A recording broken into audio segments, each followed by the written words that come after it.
என்னுடைய புத்தகத்தில் எழுதியிருப்பேன். வன்னி மரம், வன்னி ரூட்ஸ் எழுதிப்பேன். கொற்கைக்கு போய் திருநெல்வேலி பக்கத்தில் தூத்துக்குடி பக்கத்தில் கொற்கைன்னு ஒரு ஊர் இருக்கு. அங்கே போனீங்கன்னா கொற்கையில் வந்து ஒரு மரம் இருக்கும். 2500 ஆண்டு பழமையான கொற்கை மரம்.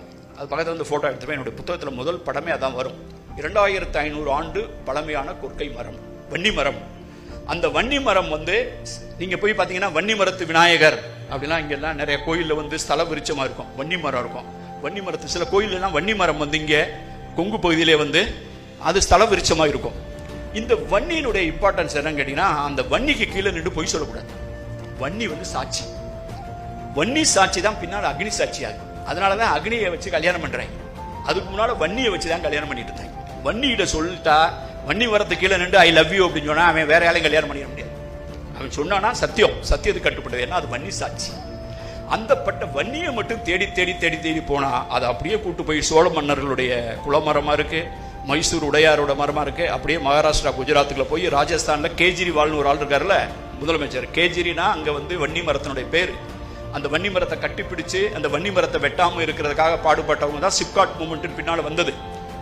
அப்புறம் நீங்க யுனைடெட் அரப் எமிரேட்ஸ் போனீங்கன்னா அங்க வன்னி மரத்துக்கு கீழே தான் பஞ்சாயத்து சொல்லுவாங்க. யுனைடெட் அரப் எமிரேட்ஸுடைய தேசிய மரம் வந்து வன்னி, ராஜஸ்தானுடைய தேசிய மரம் வன்னி.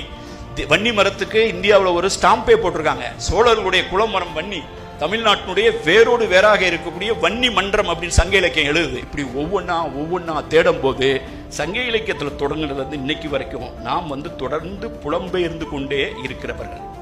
புலம்பெயர்ந்து ஒளிந்த புலம்பெயர்தலில் வந்து தப்பும் கிடையாது, ஒண்ணுமே கிடையாது. நம்ம வந்து பயணிகள். அதான் நான் அடிக்கடி என்னுடைய உரைகள், நீங்க யூடியூப் உரைகள்லாம் கேட்டீங்க, நான் வந்து சில நேரங்களில் சொன்னதையே திருப்பி திருப்பி சொல்லுவேன். ஏன்னு கேட்டீங்கன்னா, இந்த சிந்தனைகள் பொது சிந்தனையில் அதை ஏற்றி அமர வைக்க வேண்டும் என்பதுதான் என்னுடைய வாழ்க்கையினுடைய மிக முக்கியமாக நோக்கமாக வைத்தேன். அப்படி ஏர்போர்ட்ல பார்க்கும்போது என்கிட்ட ஒரு செல்ஃபி எடுத்துருக்கும் போது சிந்திவெளி விட்ட இடமும் சங்க இலக்கியம் தொட்ட இடமும் ஒன்றே சார் அப்படிங்கிறான்ல, அங்கதான் அந்த 40 வருஷ உழைப்பிற்கான பயன்.